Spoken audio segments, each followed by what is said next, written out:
Today we'll be doing a series of manual muscle tests for elbow flexion and elbow extension. For elbow flexion, gravity resisted, the patient should be seated like so and have the ability to test the available range of motion. You need to stabilize the shoulder and palpate the biceps brachii muscle and the shoulder. You should apply increasing resistance while stabilizing the shoulder, and I'm going to ask you to resist as I pull. Perfect. Now that would be a grade 5. For elbow flexion, gravity eliminated, the patient should be seated with their arms supported on a low friction surface with the shoulder abducted at 90 degrees and the elbow should be fully extended. You need to identify the available range of motion and stabilize the shoulder and palpate the bicep brachii while the patient flexes the arm on their own.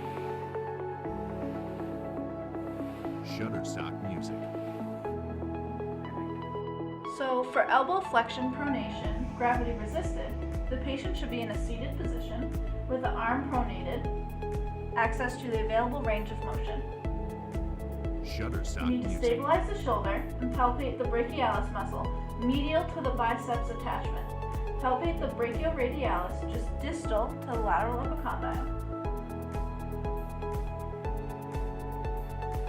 Shutterstock music.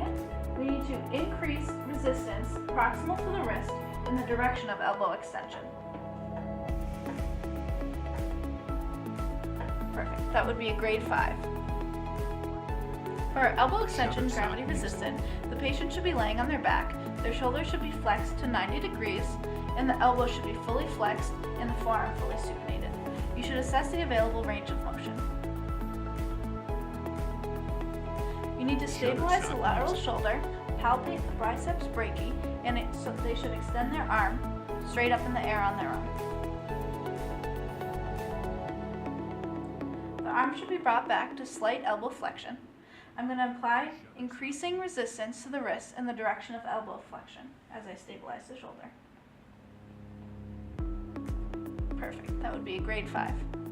For elbow flexion pronation, gravity eliminated, the patient should be seated with their arm adducted at 90 degrees on a low friction surface with their elbow fully extended. The forearm should be pronated and supported.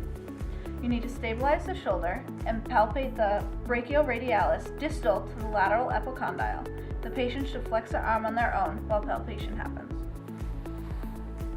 Shutterstock music.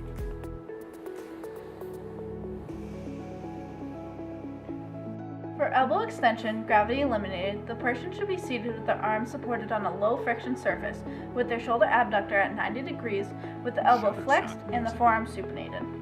You should test the available range of motion. You should stabilize the lateral shoulder and palpate the tricep brachii.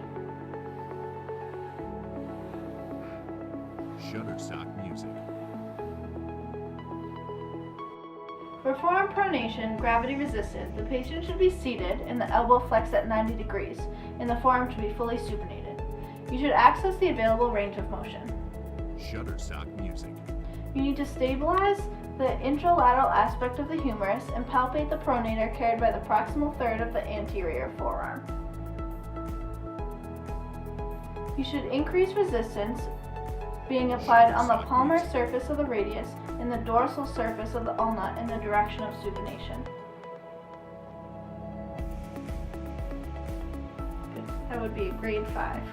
Forearm pronation, gravity eliminated, the patient should be seated with their arms supported and their shoulder and elbow flexed at 90 degrees, and the forearm fully supinated. You need to stabilize the anterior surface of the arm and palpate the pronator teres while the patient is pronating and supinating on their own. Shutterstock music.